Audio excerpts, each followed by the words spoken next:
Shazam fam, it's your boy TJ Fuse back with another video.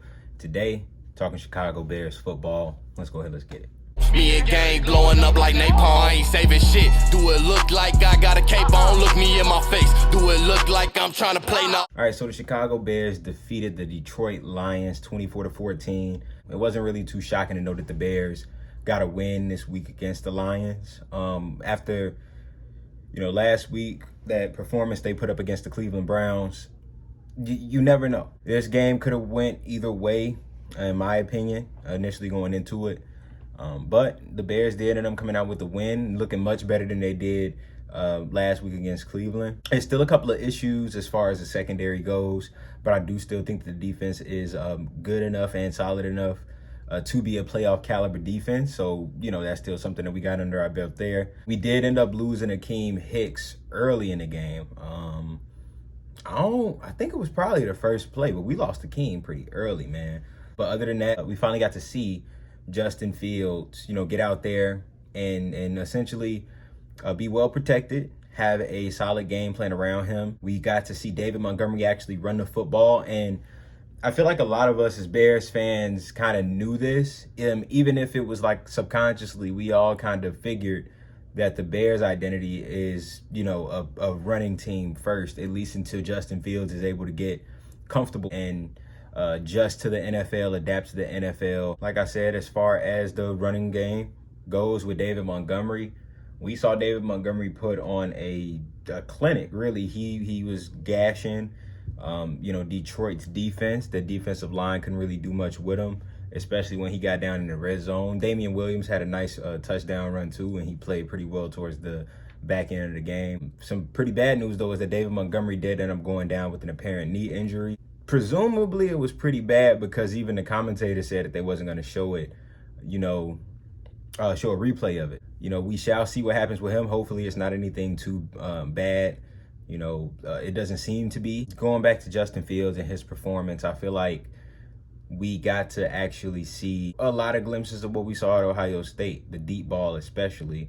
And that's what happens when you do run the football, when you play action. Even once you establish the run, initially, you know what I mean? You put yourself in a better position to succeed in the passing game. And that's what we saw against Detroit. You get me? So it was an overall pretty good game.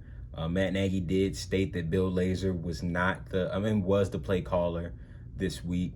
But of course, Nagy said everything still runs through him.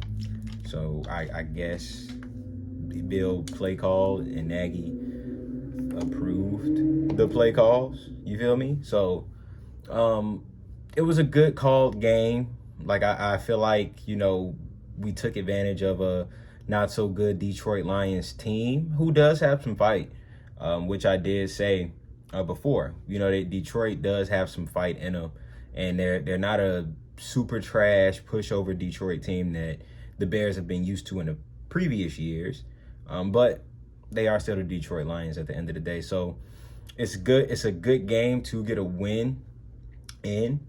Darnell Mooney, he played phenomenal. Allen Robinson, he didn't have many catches. I think he only had 3 catches for like 63 yards, but those catches were some big catches from Allen Robinson. So I feel like this whole offense is starting to catch a groove, and if they are able to continue the success of Bill Lazor calling plays, of fucking Justin Fields staying in the starting lineup, because apparently Matt Nagy has come out again and said that if Andy Dalton is healthy, he will, continue to be the starting quarterback for the Bears.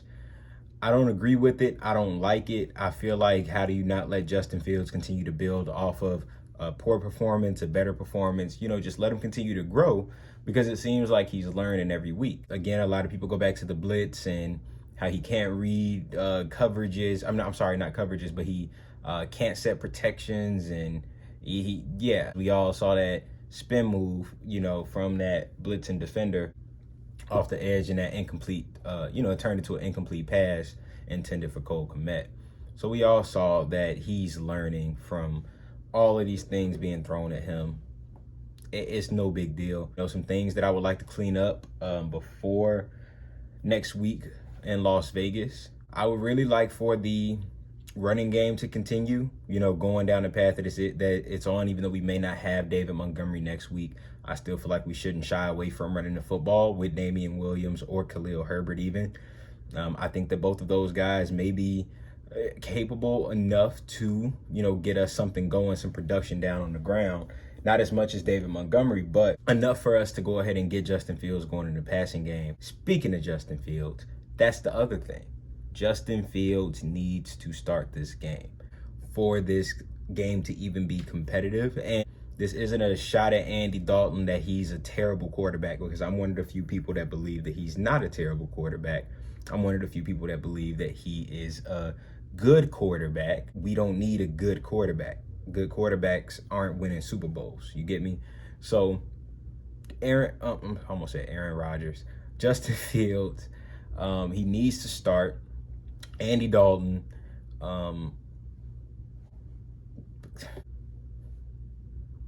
that has been all, man. That's just a quick recap video of the game. As far as predictions for next week, I don't know. It appears all signs are indicating that if Andy Dalton is healthy, that he will start for the Bears. So again, it may be a situation where we get Andy Dalton. If that's the case, I think the Bears still have a chance either way to win this game. Will they win the game? This is where predictions are starting to get a little bit tougher for the Bears, because there are so many other factors. You have the Nagy factor, the play calling factor. Is Nagy gonna try to snatch play calling back from Lazor, now, and say, hey, maybe I can do that, and then get in his own way again like he did last season? You know what I mean? Like, there's so many different factors that go into it. But if I did have to pick a prediction, I would go with Las Vegas beating the Chicago Bears. I would say that it's going to be a close game, 17-14. I guess I should do two predictions then, right? That's, my prediction of Andy Dalton is starting the game. And, we kind of go back to that vanilla Matt Nagy short dink and dunk type offense. If we get into that and he's trying to get Andy Dalton passing the ball 45 times, then no, we're probably not going to win. If we see Justin Fields out on the field, we see Lazor calling the plays, we see the run game being committed to, utilizing play actions, slowly starting to build on what week by week, build on what we're seeing from Fields, right? We start doing that, and we do that next week going into Las Vegas. I don't see a reason why the Bears can't win that game. But this has been your boy TJ Fuse, man. I'm going to go ahead and wrap this one up. If you like this video, if you like the Bears content, feel free to like, comment, and subscribe for more. There's going to be a lot more content dropping as well, so stay tuned for that. I ain't saving shit. Do it look like I got a cape on? Look me in my face. Do it look like I'm trying to play? Now fuck a back block. We gon' find out where a nigga stay, dog. No patience.